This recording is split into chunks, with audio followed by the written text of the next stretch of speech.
6 a.m. Saturday morning. I'm standing in my own driveway in slippers holding my coffee when two police cruisers roll up with lights flashing. My neighbor Denise is on her porch screaming into her phone. "Yes, he's still there. Arrest him. He's been parking illegally for months and you people do nothing." The cops look at me. I look at my truck, parked perfectly in my driveway, on my property that I own. One officer sighs like he's done this before. Here's what Denise doesn't know. For 3 months, she's been filing complaints about me to the Air Force Base where she works, calling me a rogue officer, demanding I get fired. She has no idea I'm the base commander, her boss's boss's boss. And this morning, she just made her last mistake. Drop a comment. Have you ever had a neighbor so crazy they called the cops on you for literally nothing? And where are you watching from? Let's see how global this nightmare neighbor problem really is. 14 days after you moved in, I found a note on my windshield printed on cream-colored cardstock with professional margins. Township Code 14C, all vehicles must park minimum 18 inches from property line. Your vehicle is in violation. Please remedy immediately.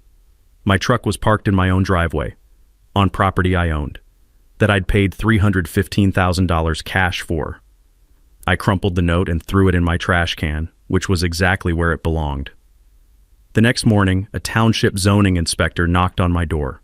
He looked like a man who'd lost a bet with the universe, measured my driveway with a tape measure, sighed deeply and said, "Sir, you're fine. This is your property. You could park a semi-truck here legally." Then he lowered his voice. "The woman next door, Denise Kelp, she's done this to 3 families on this street in 2 years. 2 of them moved. That's how I learned my neighbor wasn't just annoying, she was a problem with a pattern." Let me introduce myself properly. I am Colonel Marcus Treadwell, 47, United States Air Force, 23 years in uniform. 3 months ago, I became Installation Commander at Grayson Air Force Base, responsible for 15,000 military and civilian personnel. It's like being mayor of a small city that happens to have fighter jets and multi-million-dollar equipment. When I took command, I made a decision. Live off base, not in officer housing where everyone knows your rank. I wanted normal. A place where my daughter Bryn could just be 16 without the weight of military life pressing down on her every single day. Bryn lost her mom 3 years ago, cancer. Sarah was the glue holding us together through 7 duty stations and 4 deployments. After she died, Bryn and I bounced between 3 bases in 2 years. New schools, new friends, new grief, and new zip codes. This house in Pine Haven was supposed to end that cycle. Population 8,000, 20 minutes from base, quiet street called Maplewood Drive. 2-story colonial with a driveway that has character, meaning it has cracks, and an American flag on the porch because old habits die hard. The neighborhood's exactly what you'd picture. Built in the 70s, honest working folks. Saturday morning sounds of lawnmowers and sprinklers going tick, tick, tick in rhythmic meditation. By noon, the asphalt driveway gets hot enough that you feel it through your boots like standing on a warming plate. Normal, peaceful, exactly what we needed. And then there's Denise. Denise Kelp is late 50s with hair sprayed into a helmet that could deflect small arms fire. Married to Hugh, a man who looks like he's been apologizing since the Reagan administration. No kids. She works part-time at the base commissary as a cashier, which becomes hilariously relevant later, and drives a white Lexus SUV so spotless you could eat surgery off the hood. Wait, that came out wrong. You know what I mean. Denise has appointed herself neighborhood watch captain of Maplewood Drive despite the fact that there's no HOA, no neighborhood association, no elected board. Just Denise, a smartphone camera, and an ironclad belief that she's the last line of defense against suburban chaos. I met her on day 2 of moving in. I was unloading boxes from my F-150 when she appeared at the property line like she'd been summoned by a spell. "Welcome to Maplewood Drive," she said, eyes scanning my truck like a TSA agent who'd found something suspicious. "We maintain very high standards here." The way she emphasized standards suggested I'd just backed a carnival into her cul-de-sac. I smiled, shook her hand, made neighborly small talk. I've negotiated with foreign military officials in combat zones. Surely I could handle one suburban busybody. Narrator voice. He could not. That cardstock note on day 4 was just the opening salvo. The next morning's zoning inspector visit taught me something crucial. Denise didn't just complain. She weaponized bureaucracy, and she wasn't going to stop. Standing in my driveway that morning, watching the inspector drive away, I had a choice. Move again and let Bryn down, or stand my ground. I'd already moved her enough. This was our home now. Week 4, and Denise found a new hobby. My trash cans. Township rules say garbage bins must be off the curb by 7 p.m. on collection day. Fine. Reasonable. I usually rolled mine back by 6:30, sometimes 6:45 if work ran late. One Thursday, I got home at 6:53, grabbed my cans, wheeled them back, went inside to help Bryn with calculus. Next morning, certified mail arrived. Actual certified mail requiring my signature for garbage cans. Inside, a formal complaint with 3 attached photographs. My trash cans at the curb, each with digital timestamps, 7:02 p.m., 7:04 p.m., 7:06 p.m. Denise had stood outside with her phone documenting my bins at 2-minute intervals like a forensic investigator. The letter threatened a $50 fine for continued violations. I set a phone alarm after that, 6:30 p.m. every trash day. Never missed it. But here's the thing, that same week I noticed Denise's cans still at the curb at 9 p.m., 2 hours past deadline. So I did exactly what she did, took time-stamped photos, submitted them to the township with a polite note about equal standards. 2 weeks later, I got a form letter back. Thank you for your concern. We will investigate. No fine for Denise, no warning, nothing. The system responded to her because she'd trained them to. Years of calls meant they'd rather appease her than hear from her again. I was just new blood. Fine. I started keeping records, dates, times, screenshots. My inner military logistics officer activated. Then Denise escalated to my truck. I have this habit from base parking lots. I angle my truck slightly in the driveway, maybe 15 degrees. Better visibility pulling out. Easier exit angle. Nothing dramatic. One morning, another note. This time, a police report number. I called the station. The dispatcher sounded exhausted. Yes, sir. Complaint filed that your vehicle blocks sightlines and creates reckless endangerment. My truck is in my driveway. Complainant says it prevents her from safely exiting hers. I looked at Denise's driveway. 40 feet away. You could park a mobile home between us. Officer Ramirez showed up 20 minutes later with a partner. Young guy, clearly done with this call before it started. Mr. Treadwell, we got a complaint about Colonel actually, but Marcus is fine. His eyebrows rose. Colonel. Look, you're totally fine here. It's your property. But maybe park it straight, just to avoid more calls. I kept my tone even. Officers, I appreciate your time. But I'll park however I want on my own property. Ramirez nodded, something like respect crossing his face. Understood, sir. Have a good day. After they left, I did what I should have done week 1. I requested public records. $15, 10-day wait. When that PDF arrived, I sat at my kitchen table reading 63 pages of insanity. Denise had filed 47 complaints with township and county agencies in 18 months. Noise violations, parking violations, tree trimming violations, holiday decoration violations. She'd called police 19 times for things like suspicious vehicle, a plumber's van, and aggressive dog, a golden retriever. I'd learned something during JAG training years ago that came flooding back.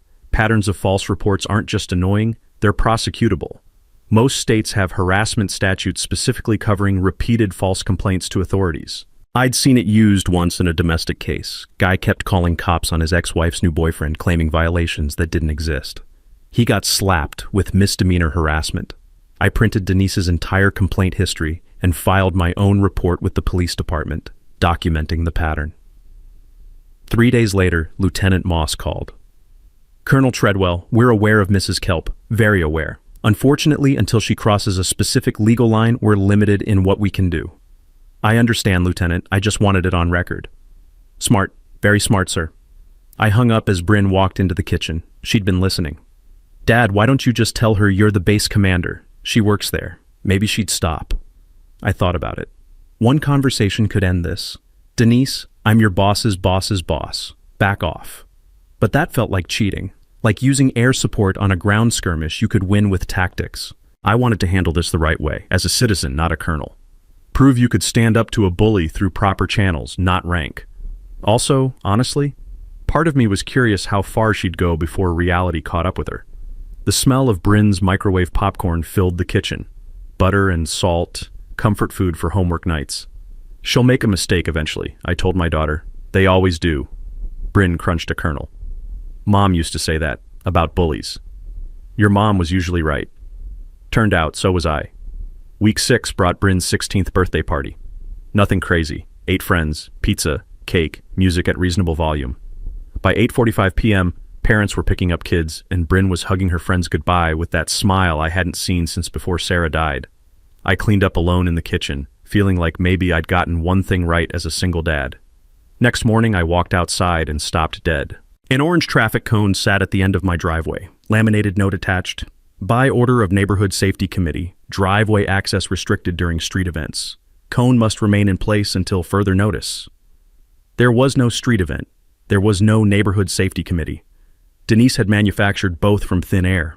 I picked up the cone, plastic, hollow, surprisingly light, and carried it to my garage. Went inside to brew coffee. 10 minutes later, police cruisers, again. Officer Ramirez climbed out looking like a man who'd lost faith in humanity. Colonel, Mrs. Kelp called about tampering with safety equipment. That cone was blocking my driveway, my property. I know, sir. He glanced at his partner, Officer Hendricks, mid-50s, the kind of cop who'd seen everything twice. We're getting 2-3 calls a week from her. We have to respond by policy, but... Hendricks stepped close, pulled a business card from his pocket, scribbled on the back with a blue pen, handed it to me without a word. I looked down. 3 letters, CYA. Cover your ass, the universal law enforcement advice. Document everything, Hendricks said quietly. Photos, timestamps, witnesses. You're going to need it. After they left, I made a decision. File a formal harassment complaint. Not against the officers, they were just doing their jobs, but against Denise herself. Pattern of behavior, abuse of emergency services, all documented.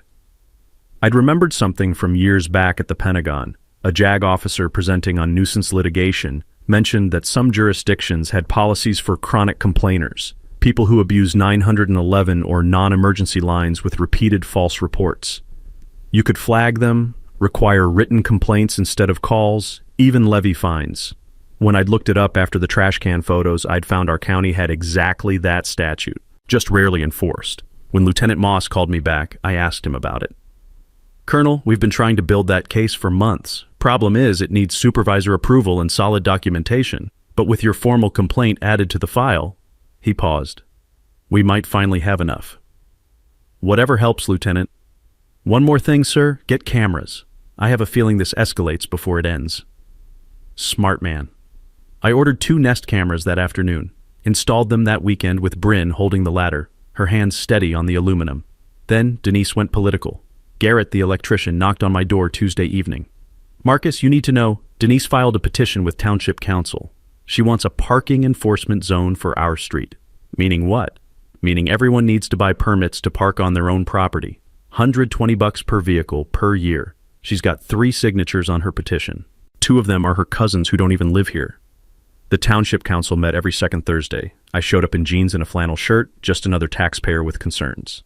The meeting room reeked of burnt coffee and industrial floor cleaner. 30 people scattered across folding chairs that screeched against linoleum every time someone moved. Fluorescent lights hummed overhead like dying insects.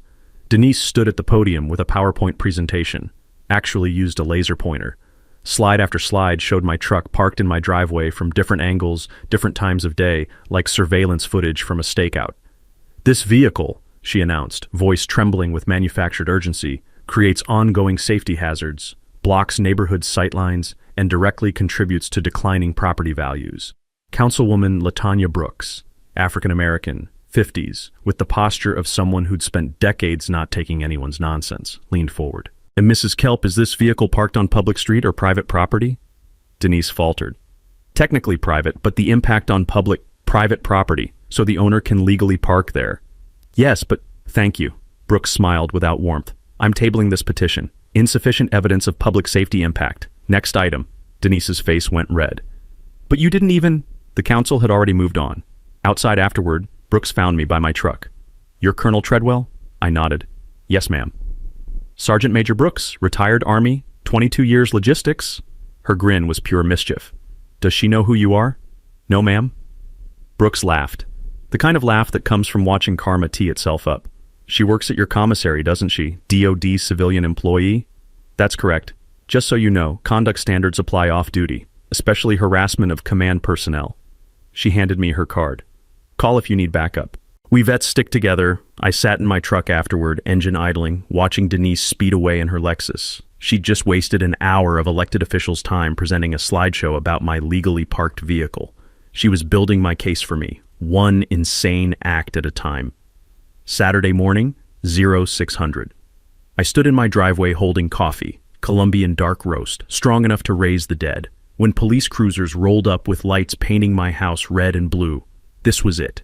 The moment from the beginning. Denise burst from her house in a bathrobe that had seen 3 presidents, phone still pressed to her ear. Yes, he's right there. He's been parking illegally for months. Officer Ramirez climbed out, shoulders already slumping. He'd been here so many times he probably knew my coffee preference by now. Ma'am, what's the emergency? That vehicle! Denise jabbed her finger at my truck like it was radioactive. Emergency access violation. What if firefighters need through? What about ambulances? Ramirez studied my truck, parked perfectly in my driveway, then the street, 40 feet wide, empty, clear in all directions.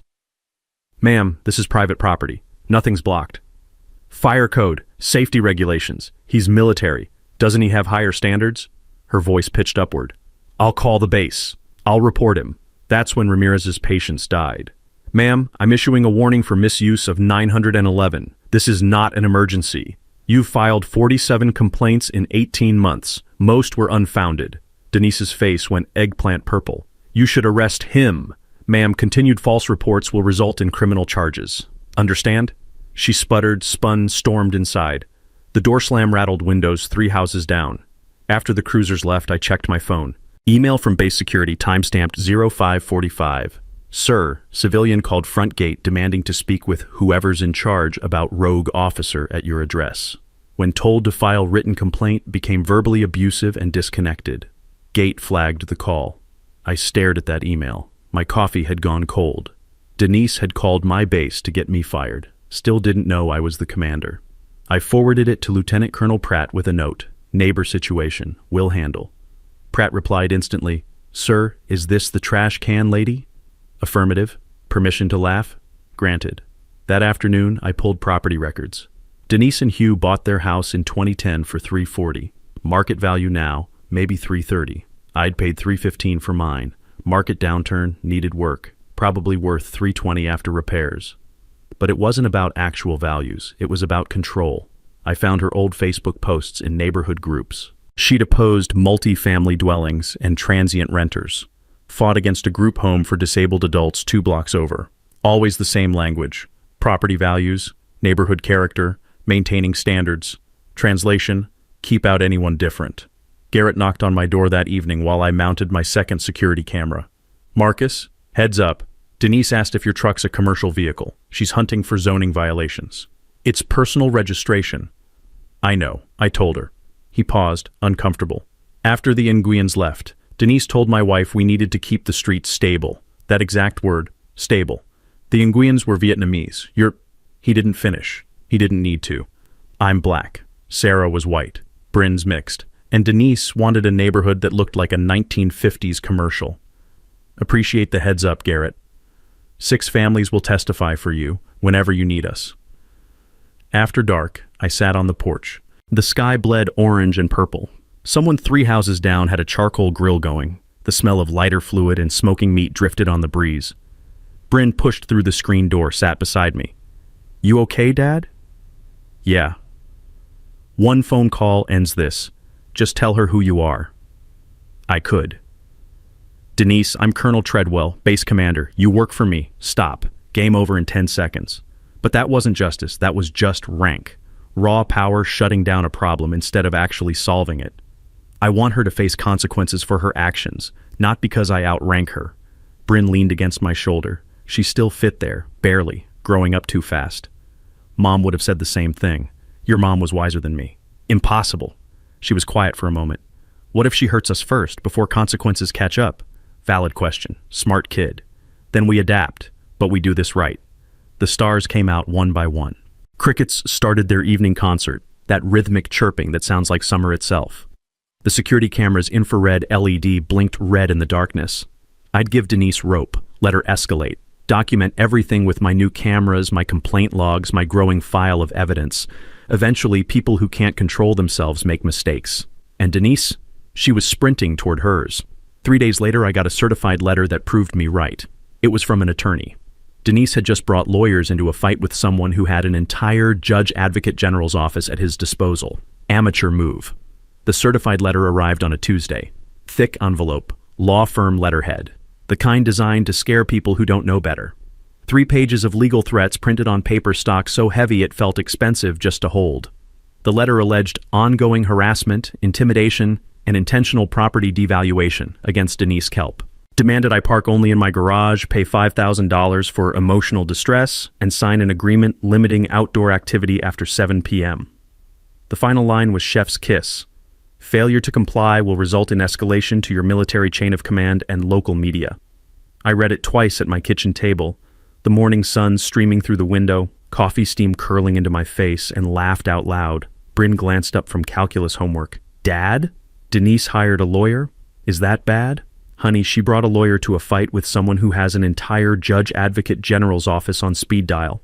I called Captain Diane Ortiz, base JAG. 34, Yale Law, chose military service over corporate 7 figures. Sir, personal or official? Personal. Neighbor situation, but it just got interesting. I scanned the letter, emailed it. 60 seconds later, she snorted into the phone. Sir, this is legally nonsense, borderline frivolous. Want me to write a response that makes her attorney regret law school? Not yet. I want to see her full hand first. Smart. This letter gives you countersuit grounds whenever you want them. I hung up and did something I should have done week 1. Filed a FOIA request on myself through the Inspector General office. People don't realize how powerful FOIA is. Any citizen can request government documents for just the processing fee, usually $15 to $30. Military members requesting their own records, often free, always fast. I submitted mine Tuesday afternoon. Thursday morning, 43 pages landed in my inbox. I sat at my kitchen table reading, and my coffee went cold halfway through. Denise had filed 6 IG complaints about me in 3 months. The allegations were fever dreams, noise violations from late-night activity when I'm asleep by 2200, improper fraternization from Bryn's birthday party, misuse of government vehicle because my personal truck has a base parking decal, threatening behavior toward civilians for parking at an angle. Every complaint investigated, every single one dismissed as unfounded. But each investigation burned hours, interviews, statements, reports. Hundreds of man-hours wasted because Denise was mad about a truck. Then I pulled her employment file. As installation commander, I have access to civilian personnel records when there's cause. Denise Kelp, GS4, commissary cashier, hired 2019, multiple customer complaints, 2 written warnings for inappropriate comments to patrons. Most recent, she'd told a pregnant officer's wife she was abusing maternity benefits by buying formula. The customer, a Medal of Honor recipient's widow, filed formal complaint. Commissary manager's note, building termination case but HR process slow. I leaned back in my chair, the pieces assembling themselves like a rifle disassembly drill. Denise worked at my base, filed false federal complaints about me, harassed my personnel as customers, had absolutely zero idea I was her ultimate commanding officer. The power dynamic hadn't just shifted, it had inverted completely, but using rank still felt wrong, too easy, like calling an airstrike on a fist fight. I called Captain Ortiz back. Draft me 1 letter, not for now, for when the time's right. What kind? The kind that explains to someone exactly how badly they miscalculated reality. My favorite kind, sir. I also called Councilwoman Brooks. 6 IG complaints? She whistled. That's not harassment. That's abuse of federal process, potentially criminal. Should I refer her to DOD IG? Depends. Want fast resolution or lasting lesson? I want her to stop doing this to other people. Then let her escalate once more. People like Denise only learn from consequences, not warnings. That evening, Bryn asked, "Can we just move?" I pulled her close. The living room smelled like the lavender candle Sarah used to love. Bryn had started lighting it on hard days. We've moved 3 times since Mom died. I promised you this was home. Nobody runs us out of home. What if it gets worse first? Then it gets worse, but it won't stay worse. I didn't know how right I was. Denise's next move made everything else look like practice. I gave Denise a week to make her next move. Meanwhile, I built a team. Garrett came over Saturday morning. His kitchen table was covered in a folder he'd been keeping. The house smelled like sawdust and French roast. Started documenting after the Nguyen's left, he said, sliding papers across. Denise reported them 14 times in 6 months. Mr. Nguyen had a stroke. Family blamed the stress. Inside, statements from 3 families she'd run off the street. Photos of her photographing neighbors.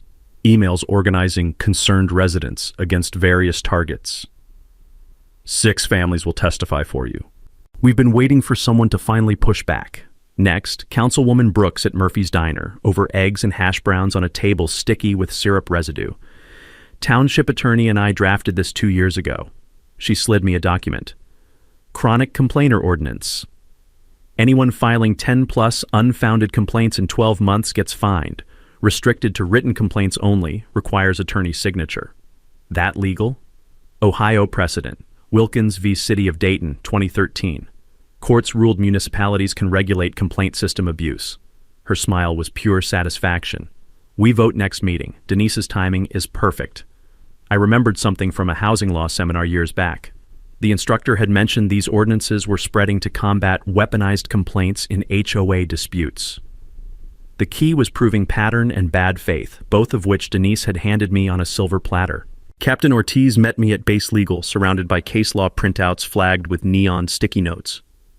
Sir, false IG complaints aren't just unethical. Title 18, Section 1001, false statements to federal agencies. 5 years federal prison, $250 fine.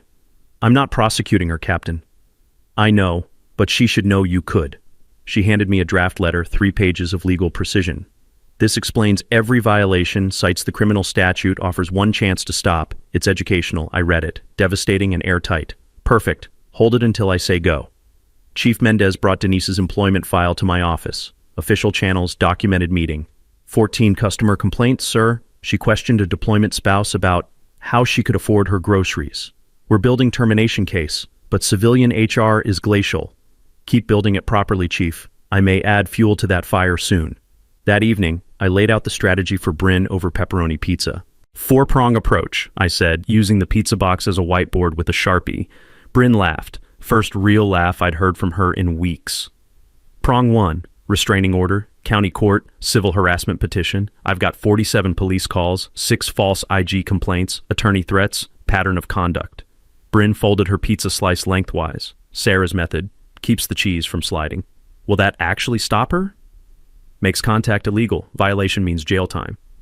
Prong 2, township ordinance passes, applies retroactively. Denise gets fined and complaint restricted. Prong 3, I file IG complaint against her. DOD investigates her for abusing the system. Flips the script. Prong 4, commissary terminates her based on legitimate customer complaints. Separate track, proper process. Bryn chewed thoughtfully. You're not just stopping her. You're making sure she can't do this to anyone else. Exactly. Mom would approve. Mom would have done it 3 weeks ago. Over the next week, I built a binder. Timeline, security footage screenshots, police logs from FOIA, neighbor statements, IG complaints, employment file notes, everything chronological, indexed, tabbed, 3 inches thick when finished. Ortiz reviewed it, whistling. Sir, this could be a JAG training case, how to document everything. You don't survive 23 years in uniform without learning paperwork. The beautiful part? Every piece was legitimate. No rank pulling, no shortcuts, just documentation, proper channels, and patience. Garrett stopped by Thursday evening while I was grilling chicken. The charcoal smoke smelled like summer, made everything feel almost normal. Denise has been quiet, he said, accepting a beer. Makes me nervous. Cornered animals get dangerous before they get caught. You think she'll escalate? I'm counting on it. Every move she makes strengthens my case. He clinked his beer against mine. Man, remind me never to piss you off. Just don't harass my daughter and we're good. Bryn came outside with plates. Dad's not mad. He's just thorough. Terrifyingly thorough, Garrett agreed. That night, after Bryn went to bed, I sat on the porch watching heat lightning flicker in distant clouds. The air smelled like ozone and cut grass. Storm coming, maybe tomorrow. My phone buzzed. Message from Brooks. Ordinance passes Tuesday. Unanimous vote expected. Another buzz. Ortiz. Restraining order petition ready to file. Just say when. Another. Lieutenant Moss. Colonel, heads up. Mrs. Kelp tried filing another report tonight. Dispatcher told her to put it in writing per new policy. She hung up. I smiled in the darkness. The walls were closing in on Denise, built entirely from her own actions. All I'd done was hold up mirrors. Sarah used to say, the best way to defeat someone isn't to fight them. It's to let them defeat themselves while you take notes. I'd taken very good notes. Now I just needed Denise to make one more mistake. The big one that would end this permanently. Based on her pattern, I wouldn't wait long. The lightning flickered again, closer now. Storm was coming. Monday morning, 0630. My phone exploded with texts from 3 neighbors I barely knew, all sending the same Facebook link with variations of "Is this true?" and "Are you okay?" I opened our town's community group, 8,000 members. An account called Concerned Pine Haven Resident, created that morning with no photo or history, had posted my full street address alongside a warning. Alert: military officer on Maplewood Drive harassing neighbors. Police won't act due to blue wall protecting veterans. This man threatens families, violates ordinances, uses his position to intimidate. Share for safety. 63 shares when I screenshot it. I captured 15 images total before moderators nuked it. Post, shares, comments, account details. All evidence. Captain Ortiz called it witness tampering. Sir, attempting to damage your employment through false public statements? Add it to the charges? Within the hour, 2 neighbors knocked on my door holding printouts. The retired teacher looked genuinely confused. "Colonel, this doesn't sound like you at all." I showed them my police call logs, Denise's 47 false reports. Their confusion turned to fury. "She did this exact thing to the Nguyens 3 years ago," the teacher said. "Same lies, different fake account. They moved because of it. Will you write a statement?" Today. That afternoon brought a new letter. Maplewood Drive Homeowners Association. Annual dues notice. $500 owed. Failure to pay results in property lien. Professional letterhead, formal language. But the return address was a UPS store box, and the board members listed didn't exist. I'd researched every resident weeks ago. Garrett saw it on my counter that evening and laughed. "That's Hugh's UPS box, number 247. I ship from there all the time." Creating fake HOA letters isn't just sleazy. It's federal mail fraud. Denise had just handed me another felony to document. I called the postal inspector. He sounded genuinely pleased. "Impersonating an HOA for extortion? We love these cases. We'll surveil that mailbox." 2 mornings later, I walked outside at dawn to find all 4 tires slashed. Deep, angry cuts. A keyed scratch ran the length of my driver's side door. Someone had taken their time with this. My security cameras caught everything. 0 to 15 hours. Hooded figure in dark clothes. 4 minutes of methodical destruction. The gate was wrong for Denise. Taller, heavier, moved like Hugh. Officers Ramirez and Hendricks arrived as the sun came up, turning everything cold and gray. The air smelled like frost and metal. We reviewed the footage on my phone in the driveway. "Can't ID the face," Ramirez said, "but we'll verify their whereabouts." They knocked next door at 7 sharp. I watched from my porch, coffee warming my frozen hands. Hugh answered, looking like he'd already lost. Denise pushed past in her bathrobe. Her voice carried across 40 feet. "We were both asleep together," Hendricks wrote in his notebook, probably noting how you can't confirm mutual sleep unless you're awake to observe it. Another question from Ramirez. Denise, louder. "I already told you we were sleeping. How many times?" The officers returned. "Colonel, can't arrest on gait analysis alone. But their alibi statements contain significant contradictions, all documented." "Understood. Insurance will cover it. $800 deductible. New tires by noon. I could absorb it." Denise was absorbing felonies.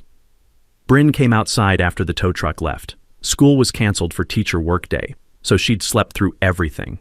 She stared at the chalk outline where I'd photographed the scratch. "Dad, this is scary." "I know, sweetheart. When does it stop?" 3 days. Restraining order hearing. She just added vandalism and mail fraud to the evidence pile. What if she does something worse? Real fear in her voice, the kind that made me question everything. Then we adapt, but she's making mistakes faster than I can document them. That afternoon, my desk phone rang. Base security. "Sir, civilian at front gate demanding to speak to commanding officer about a corrupt officer. She's getting very loud." "Who is it?" "Denise Kelp, sir. Your neighbor." I almost laughed. "Transfer her to Lieutenant Colonel Pratt at command post." "Sir?" "He'll handle it. Tell him it's my neighbor situation." 10 minutes later, Pratt called back, barely containing laughter. "Sir, that was the most entertaining gate call of my career." She ranted for 10 minutes about a rogue officer who needs court-martial. When I asked his name, she didn't know, just his address. "What'd you say?" "That I'd inform the appropriate commander." He was grinning through the phone. "She has absolutely no idea you're the commander." "Keep it that way." "Sir, she's completely unhinged. She's desperate. That's when fatal mistakes happen." I added the gate security report to my evidence file. Denise had now harassed federal installation personnel and attempted to abuse military command structure, both documentable offenses for a DoD civilian employee. The restraining order hearing was 72 hours away. My evidence binder sat on my desk, 4 inches thick with timeline, photos, police logs, witness statements, federal complaints, employment records, security footage. Denise had built every piece of it herself. I'd simply taken notes while she tied knot after knot in her own rope. That evening, Bryn and I sat on the porch as twilight settled in. The air smelled like distant rain and someone's charcoal grill. Lightning bugs blinked in the gathering darkness, first ones of the season. 3 more days, I told her. Then it's over? Then she learns what consequences actually look like. Thunder rumbled somewhere distant. The storm was coming right on schedule. The day before the hearing, Denise crossed a line I didn't know existed. 10 a.m. knock. Woman in business casual, worn leather folder, tablet in hand. Colonel Treadwell? Kim Brennan, Child Protective Services? We received a report about your daughter, Bryn. Everything went cold. What kind of report? Anonymous call alleging neglect, unsafe conditions, unstable veteran parent creating dangerous environment. She looked apologetic. I can tell this is probably false, but I'm required to investigate. I stepped aside. See whatever you need. Kim walked through the house. Clean kitchen, stocked fridge, no hazards. Bryn's room, teenager messy but clearly loved, skateboard gear and college brochures and band posters covering walls. She interviewed Bryn privately. I waited in the kitchen, knuckles white around my coffee mug. 15 minutes later, Kim emerged with Bryn, whose eyes were red but voice steady. This case is closed immediately, Kim said. Your daughter is safe and well cared for. She turned to Bryn. Thank you for being honest, sweetie. Bryn's voice cracked. My dad is the best person I know. Mrs. Kelp hates us. This is just another lie. Kim handed me her card. Sir, I'm noting this as clearly retaliatory. False CPS reports are criminal in this state. Felony if malicious. I'll testify if needed. After she left, I held Bryn while she cried angry tears. She tried to take me away from you, Dad. She can't. She failed. But my restraint evaporated. Harass me? Fine. Vandalize property? Charges filed? Weaponize child welfare against my daughter? The gloves came off? Aim. I called Captain Ortiz. Add everything to the court filing, no mercy. Sir, what happened? False CPS report targeting Bryn. Her voice went ice cold. She's going to regret this, sir. That afternoon, Denise's attorney received our petition. 83 pages, indexed, tabbed like a military ops order. Garrett heard through the paralegal grapevine that Feldman called Denise immediately. Mrs. Kelp, you need to settle. His evidence is devastating. Denise's response, he's bluffing. He's just a soldier. Feldman, ma'am, he has military lawyers. Take this seriously. Instead, Denise filed her own restraining order against me. Her allegations, I threatened her with military connections, parked in intimidating manner, recruited neighbors for coordinated harassment campaign. Zero evidence. No photos, no witnesses, nothing. 3 pages of paranoid accusations with no support. Both hearings scheduled same session, tomorrow morning. Garrett rallied the neighborhood. 6 families agreed to testify. People she'd harassed, people who'd stayed silent too long. The retired teacher brought documentation from Denise's 2019 campaign against Christmas lights. The pastor offered testimony about her calling police on Easter parking overflow. That evening, I sat on my porch. Security camera LED blinked red. Night smelled like cut grass and ozone. Crickets kept rhythm, the sound summer should have been. Lieutenant Moss called. Colonel, Mrs. Kelp tried filing another report tonight, claimed you're surveilling her. Dispatcher said new policy requires written complaints. She hung up, called back 3 times. We logged it as harassment of emergency services. Thanks, Lieutenant. See you tomorrow. Wouldn't miss it, sir. My evidence binder sat on the porch table.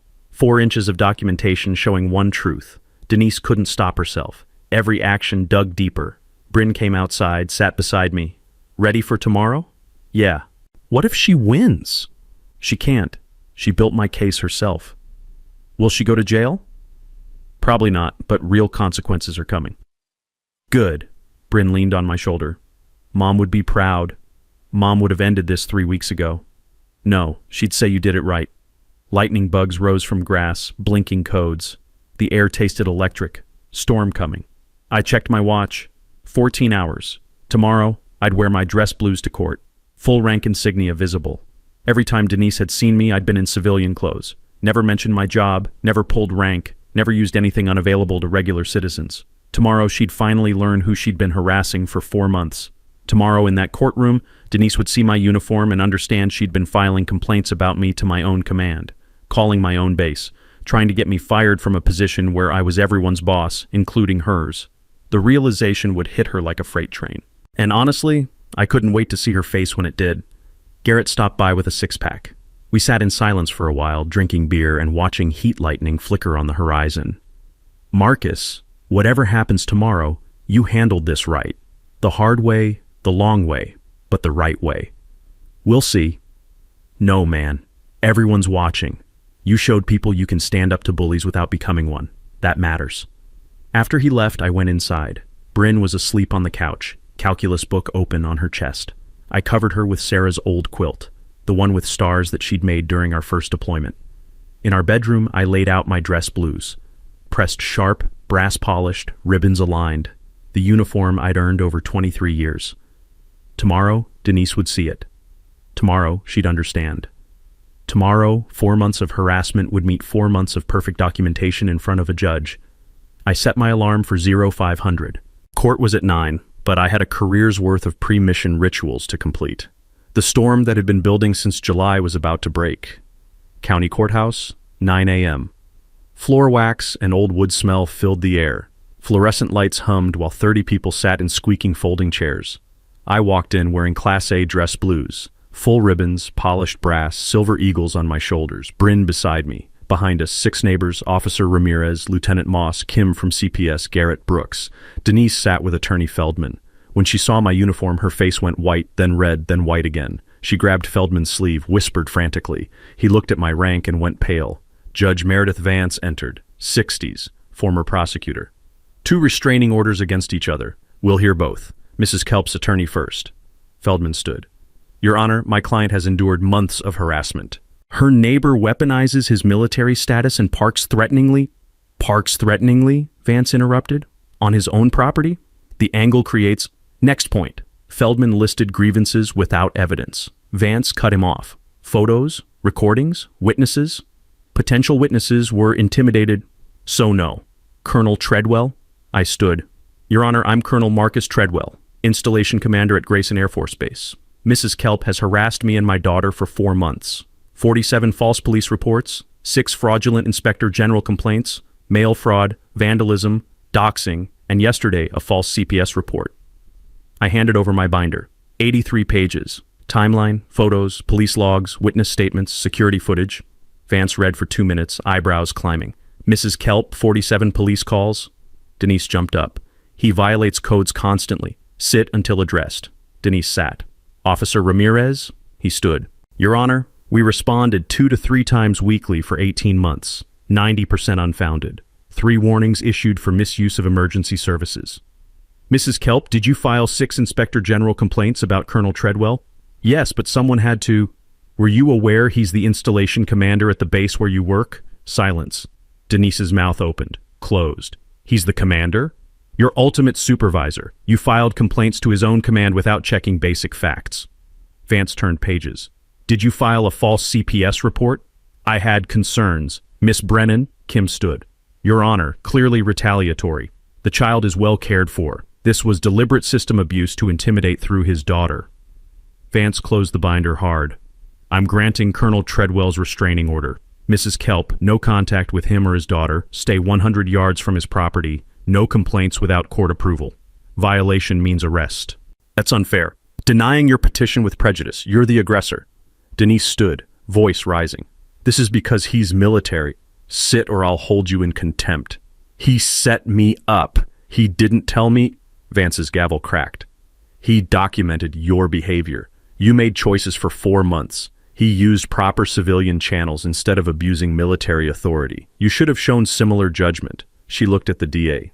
Referring for criminal charges, false reports, mail fraud, false CPS report, harassment. Notify U.S. Attorney about federal charges for IG abuse. To Denise. Your employment is between you and your employer. Colonel will be reviewed per DOD regulations, Your Honor. Everyone understood. Termination. Denise sobbed. I didn't know. I looked at her. You didn't ask. You assumed. 47 false accusations without checking facts, and you targeted my daughter. That's unforgivable. Adjourned, Vance said. Outside, a reporter approached. "Colonel, comment? Stand up to bullies through proper channels, justice works." Bryn grabbed my hand. "Is it over?" "Yes, sweetheart." Ramirez nodded respect as he passed. Moss stopped. "That documentation was masterclass, Colonel." Brooks approached. "6 families want to know how to fight their harassers. You taught this town something." We walked to my truck. New tires, repaired scratch. I'd parked at an angle, because I could. Bryn climbed in. "Mom would be proud. She'd say I took too long." "No, she'd say you did it right." I started the engine. In the rear view, Denise stood alone on courthouse steps, Feldman walking away. She'd lost everything in 4 hours because she couldn't stop being a bully, because she assumed instead of asking, because she picked the wrong neighbor. We drove home. Our home. The one nobody would ever chase us from again. The street was quiet when we pulled up. Garrett waved from his porch. The smell of someone's weekend barbecue drifted on the air. Lightning bugs would come out tonight, first real warm evening of the season. I parked my truck at an angle in my driveway. My property, my choice, my life. Denise Kelp no longer got a vote in any of it. The first Saturday after the hearing, Garrett organized a block party on Maplewood Drive. 20 families showed up, grills smoking, folding tables loaded with potato salad, kids running through sprinklers. 2 families who'd moved away because of Denise drove back just for this. I stood at my grill flipping burgers with Bryn beside me, and for the first time in 4 months, the knot in my chest finally loosened. The retired teacher brought a photo album showing the street's history back to 1972. "This is what neighborhoods should be," she said. "People looking out for each other." The pastor blessed the gathering. "May we always choose kindness over conflict." 3 weeks later, the consequences landed. The commissary terminated Denise, not because I ordered it, but because Chief Mendez's HR case was solid. 14 customer complaints, hostile environment, off-duty conduct violations, proper channels, proper process. I never touched it. The DA filed charges. Denise took a plea. 200 hours community service, $5,000 fine, 2 years probation, anger management classes. The postal inspector's mail fraud case was still grinding through federal court. Her house sold within a month. She moved 2 towns over, reportedly telling people she was forced out by military corruption. Some people never learn. But 6 families who'd stayed silent found their voices. They started attending township council meetings, speaking up about infrastructure, budgets, transparency. Councilwoman Brooks told me voter registration jumped 12% in our district. Then Garrett and I created something that mattered, the Good Neighbor Fund, community resource for families facing harassment. Started with $5,000 from me, matching donations from the 6 testifying families. First year, helped 11 families with free legal consultations, documentation workshops, tenant rights education. Officer Ramirez taught complaint procedures. Captain Ortiz covered military family resources. Brooks explained local ordinances, 40 people per session, attendance from neighboring towns. We prevented 3 wrongful evictions and exposed 1 fake HOA collecting illegal dues. One woman told me, "I was harassed by my landlord for 2 years. Your workshop gave me tools to fight back legally. I won." That's when I knew we'd built something bigger than my driveway. I established the Resilience Scholarship at the high school in Sarah's name, $2,000 annually to a student who overcame adversity with grace. First recipient, a kid whose family fought off a predatory HOA using techniques from our workshop. Bryn presented the award, and watching her stand at that podium, I saw Sarah in every gesture. 1 year after the hearing, Bryn and I planted a Japanese maple in our front yard. Peace and perseverance. Neighbors gathered to watch. Garrett helped dig. We placed a stone at the base, in memory of those who stood up, in hope for those who will. As I tamped soil around roots, Bryn asked, "Do you think Mrs. Kelp ever understood what she did wrong?" "Probably not, sweetheart. Some people can't see past their own anger. That's sad." "It is, but we can only control how we respond." The tree's leaves rustled. Evening air smelled like fresh earth and charcoal smoke. Lightning bugs started their dance, blinking in the twilight. My phone buzzed, base message. "Sir, contractor refusing to pay 6 workers, including retired sergeant major. Situation escalating. Need guidance." Bryn saw my expression. Someone else in trouble? Contractor trying to stiff a sergeant major's crew. She grinned, Sarah's grin, mischievous. "Are you about to ruin someone's day?" "Only if they deserve it," Garrett laughed. "You're a magnet for people who need attitude adjustments." Brooks raised her iced tea. "To Colonel Treadwell, proving standing up to bullies the right way actually works. Everyone raised drinks. I felt my face warm. To all of us, I corrected. Nobody fights alone.